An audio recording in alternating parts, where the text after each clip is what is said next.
don't like complaining, but this is genuinely one of the worst nights that I've had in this career. I was told to go home, and all the flights are canceled, and so I have family here, which I'm very blessed, but moments like this suck.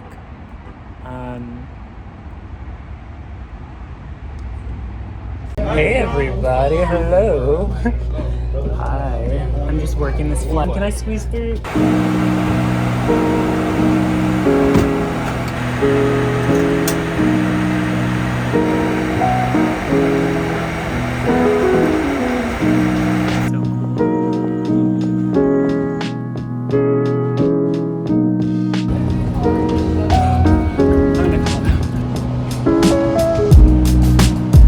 I think I'm under minimum rest based on what happened today. I'm like a one-off on my crew. I don't think that the rest of them have more rest, but I don't. This is not a be-all, end-all. There are a number of different circumstances. The circumstance I'm in, my airline says 10 hours is enough rest.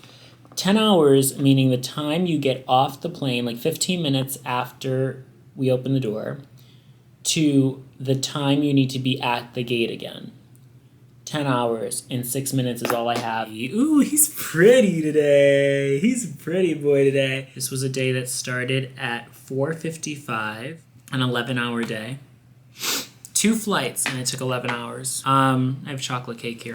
First, I commuted to LAX, right from home. And my roommate's car broke down. So I had to Uber, which cost money. Then I had to fly from LAX to New York. I'm spoiled, but I had to sit in economy. Flight attendants are spoiled. I admit, I'm grateful. It is easier to get away from that gratitude though, the more spoiled you get. So I try to remind myself, like, you have to be grateful, you have to say thank you. I literally kneel, if I'm the lead flight attendant, I kneel out the door because I'm looking out the window. You have a safety procedure. That's my reminder to say thank you. Everyone needs to have those. Whether it's the second you get on the plane, the second you scan your ID at your job, walk through your apartment door, you just say thank you. My thank you extends to God, the universe, our customers, my crew. When I say thank you and I just whisper it, I just hope that it just bounces everywhere. It's a thank you to my higher ups at my airline who have given me this opportunity. It's a thank you to the little me who always wanted to be a flight attendant. It's a thank you to the people who make the JetBlue Foundation and aviation camps happen. Funny enough, I'm actually speaking tomorrow. My airline has a foundation. Every summer we do these camps for kids in our bases across our route network. And we invite them in, they get to see our planes, and they get to see our hangars, and they get to talk to our pilots, flight attendants. 444, by the way. I just caught it. And I went to that camp when I was a baby. When I was literally in like high school, I went to my airline's camp. And here I am. So this is an honor that they called me back to speak. This is my second year speaking. So I make it to New York. I'm about to fly with my friend, my bestie, Nicole. What did they do? Cancel the flight. Waited hours and hours and hours because there were so many cancellations. Thank God I have family in New York or it would have been awful because I would have had to pay for accommodations or something. Then I said the next day, which is today, I said I want to work. I pick up this trip that starts with a deadhead from JFK to White Plains, Westchester County. They were going to drive me there. So I got myself to JFK. I think customers were really pleased with the experience they got despite a delay. That was quite, hard to get through. I think when you have kids, it was Orlando, like all that. We worked the flight from Orlando to San Juan, and now we're here and I'm done. So I'm deadheading to New York, but I'm going to self, and I'm going to go to Orlando, and then my airline's going to give me a hotel so that I'm ready and in position to speak to the students the next day. Also, this is my first time in San Juan, so I'm so excited!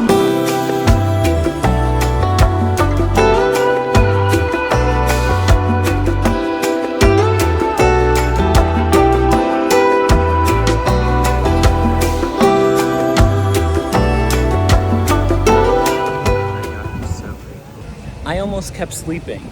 Look at this. This is unreal. I can't believe I get to come here. Oh my God, this is so beautiful.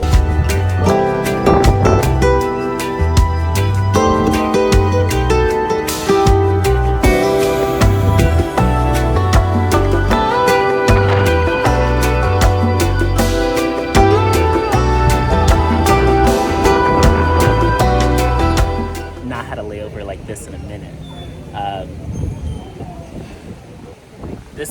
job just reminds you just how good it can get.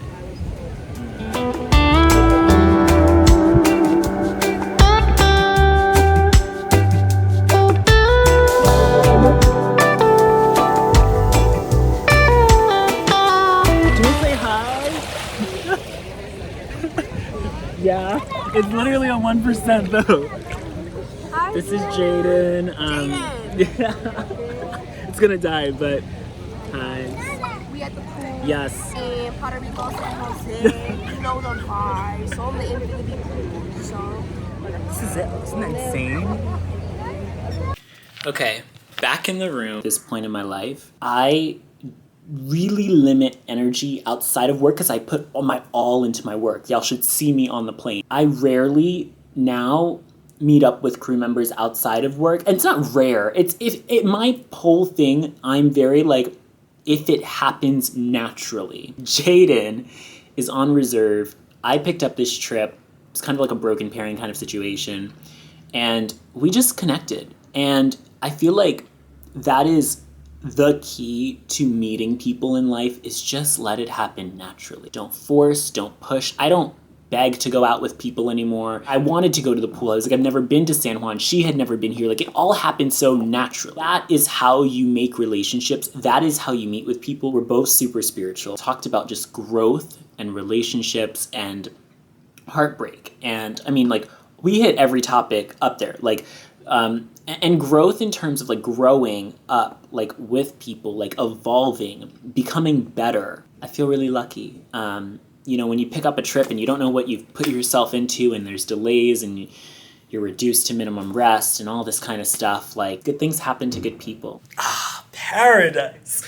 This was so nice. I feel so blessed to be on this island too. Y'all know I'm into journalism. I see things all the time. From Bianca is one person who does stories in here. There's a guy, David Begno, and I'm just always like, wow, there's so much resilience here, so much love here. I feel blessed to be in this space.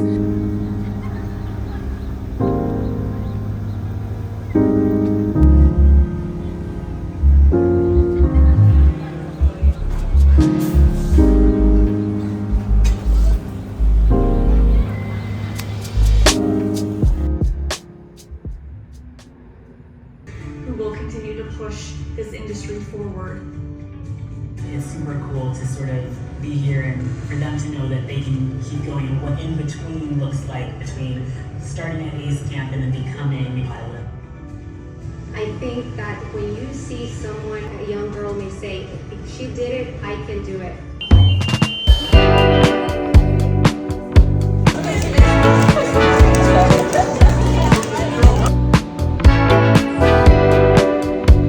So I am taking the kids to our simulators. You can see them here. Crazy cool. This is where our pilots do all their work to train, so they're ready. Hey, oh yes, okay, good. Hi.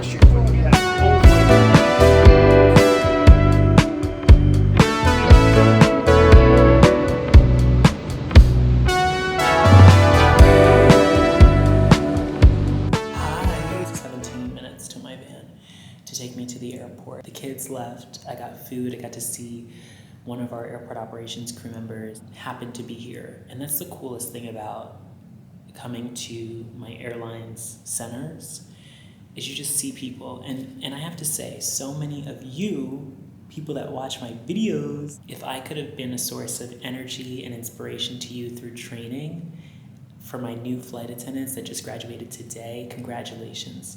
And that means the world to me. I'm so grateful that you would watch me and that you would have me just be that source of inspiration to you. I feel honored because I know how huge this moment was for me. It was bigger than college, becoming a flight attendant. My master's in flight attending means more to me than anything. I feel like this job was a calling for me. I'm so grateful that I'm here. So I know how much it means, and that touched my heart to have people say that to me. My new flight attendants out there. One thing that I shared with the students at the camp today, they asked me if I ever had a customer that's crazy or that, goes off. Most of my experience with customers personally, fantastic. Our customers treat me well. I believe that my airline has the best customers in the industry. That said, we all have our moments. I have my moments. Our customers have their moments. I said that recently I had a customer who said to me, like, this is going to be the last time. Like, don't worry. Like, this delay is better than the 8-hour delay that I had recently. Once I said, like, oh, let me know if we can do anything to make it up to you. He's like, oh, this is going to be my last time. Don't you worry. It's my last time flying your airline. I think that with the flight that I just did, with the White Plains flight to Orlando, which was delayed, and there were just a number of issues that made it a kind of messy experience. You have to be real. Customers do not need you to make them feel happy. No one needs you to make them feel happy. That is not your job. You can't make someone happy, but you can make someone feel seen. You can say to someone, I get it. I'm sorry for what you went through. I'm sorry that this was your experience today. But if there's anything I can do, let me know. You can listen to a customer's experience. You can hear them out. I've been told, it just means, even though I don't like your fluffy, because I am very bright on board the aircraft. That's part of what we do at my airline, is brighten the travel journey. I had a customer once tell me, like, I don't do that sweetness. I don't do that. That doesn't make it better for me. But what did make it better for him was the fact that I went over to him later on the flight and I just said, let's talk. Like, let me know what happened. What was your experience?